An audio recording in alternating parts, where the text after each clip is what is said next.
Hi again, and welcome to Vegetarianism, the Noble Way of Living. I'm Nimisha Raja from Toronto, Canada, and today we're going to make two different salads with kale, and this is what kale looks like. Kale is part of the cabbage family, so it's a cruciferous vegetable, for those of you who know that term.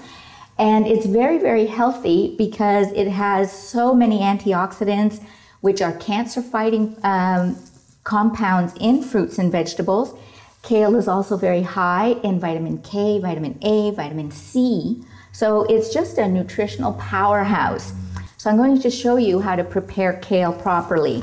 So you definitely want to take the tough stalks out. Now, to get the leaves off, what I do is I take a sharp knife with a serrated edge as opposed to a straight edge. So make sure your kale is nice and clean. Because the leaves are curly, dirt can get trapped inside. So I fill a big sink full of water and put some baking soda or some fruit wash and just swish the kale around in there so that it gets nice and clean and all the dirt comes out. And then just on either side of the stalk, you're gonna run the sharp knife. So this is how we do it. Okay, the leaves are extremely healthy, and so you just want to separate the leaves from the stalk. Now I've already prepared 2 big bowls of kale here, and we're going to work with them for the salad. You can use cabbage, you can use collards, you can use Swiss chard. Any of those greens will work in this salad, but kale has a special flavor, and so it really, if you can get kale, it's the ideal green to use in these 2 salads. So the 2 salads that we're going to make, they both start out the same way, but they end up very different. One is a citrus kale salad, so we'll do that first. And then we're going to make what I've nicknamed this salad is kale bouli. Now, a lot of you in the Middle East may be familiar with tabbouleh, that yummy parsley salad that is very, very famous and common in the Middle East region, and of course it's become very popular in North America as well. But I've added kale to it to make it more nutritious and changed a couple of ingredients that I'll talk about when we make that salad. So now, as I said at the beginning, the kale is very tough, which makes it very, hard to digest if you didn't prepare the kale first. You can cook it, lightly steam it, but we're not going to do that for the salad. And any of you who understand some chemistry or know how to do marinating or fermenting, this is what we're going to do to help the kale tough fibers break down.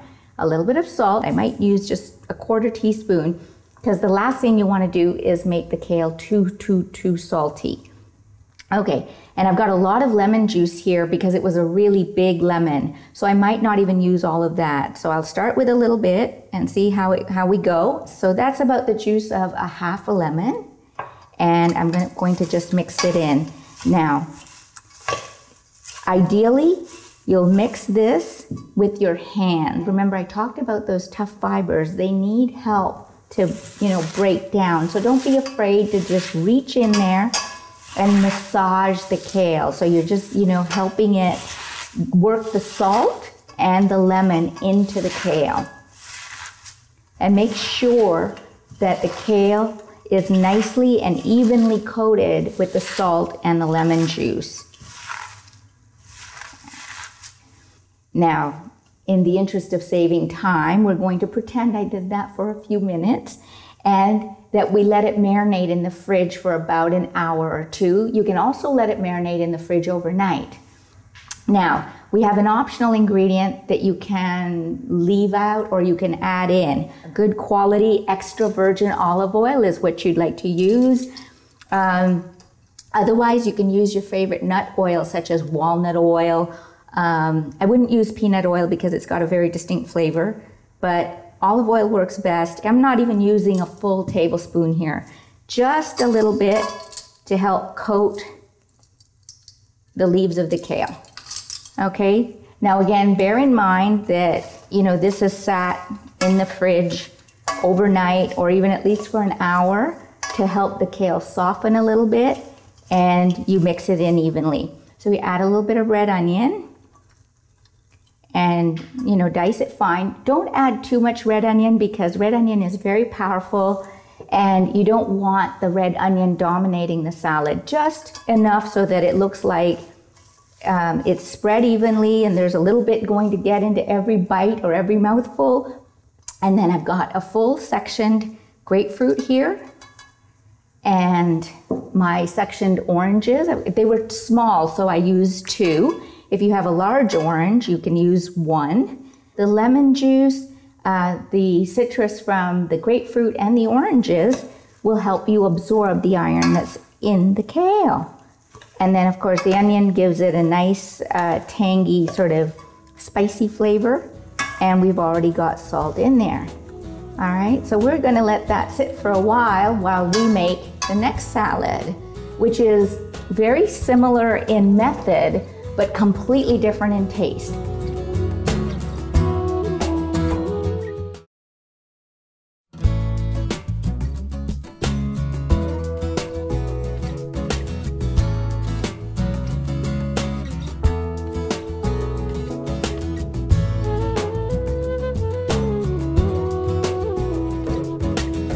Okay, so for our second salad, we start out the same way. We've got our nicely prepared, julienne kale leaves.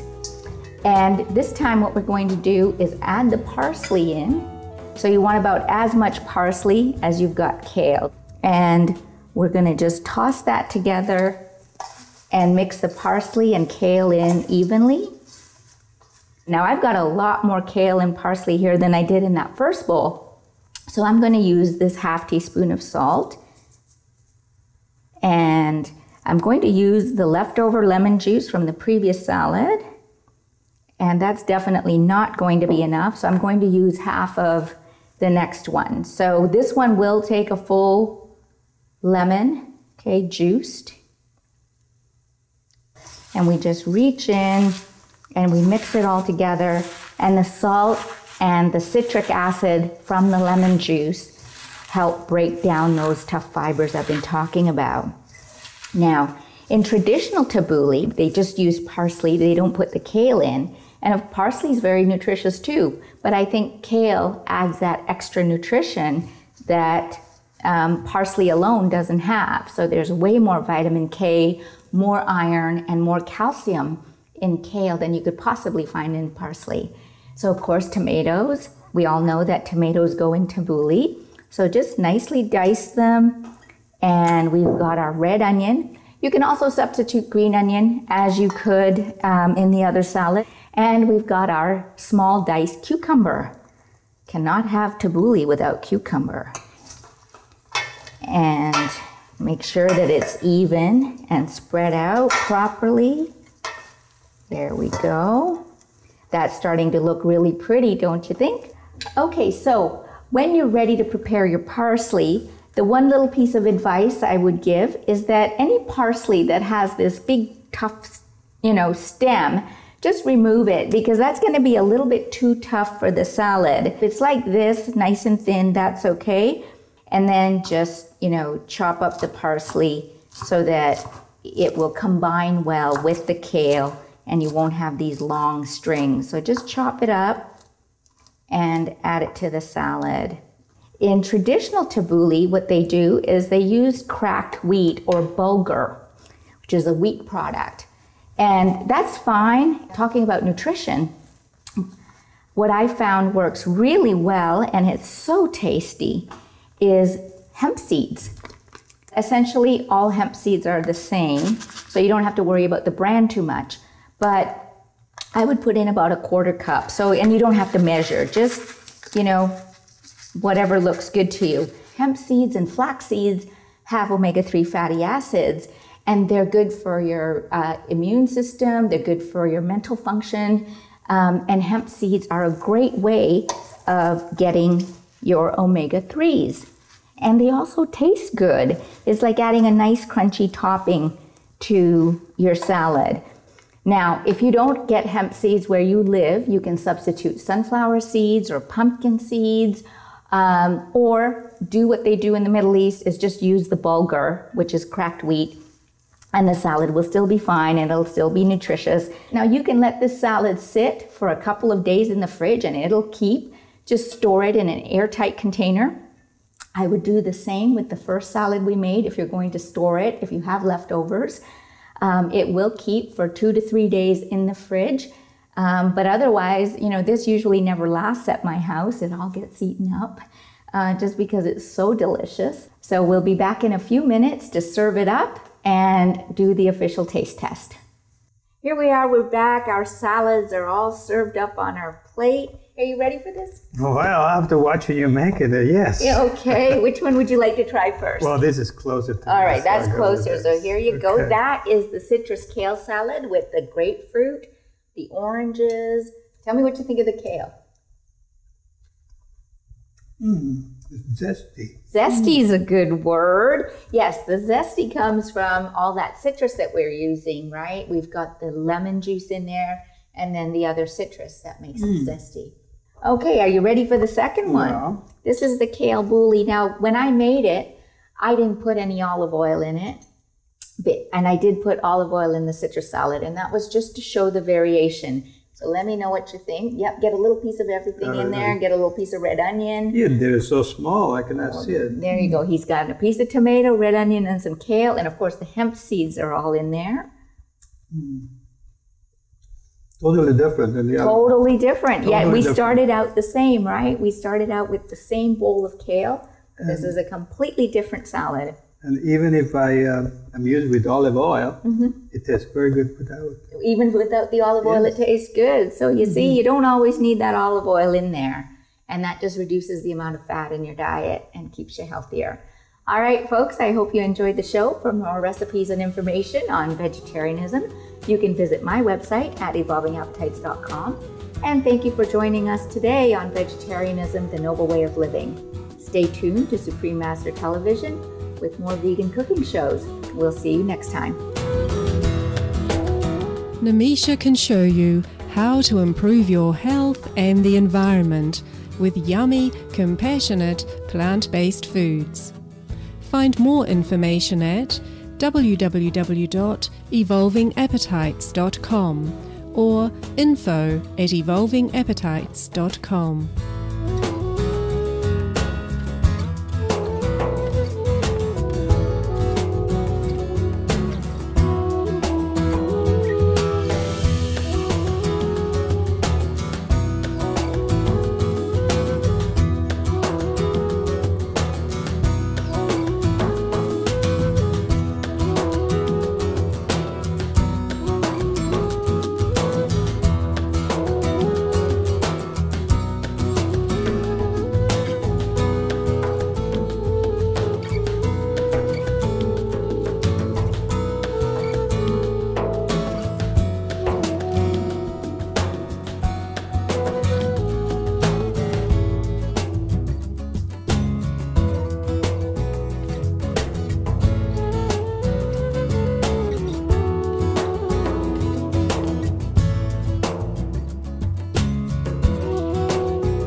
For more details, please visit www.suprememastertv.com/veg.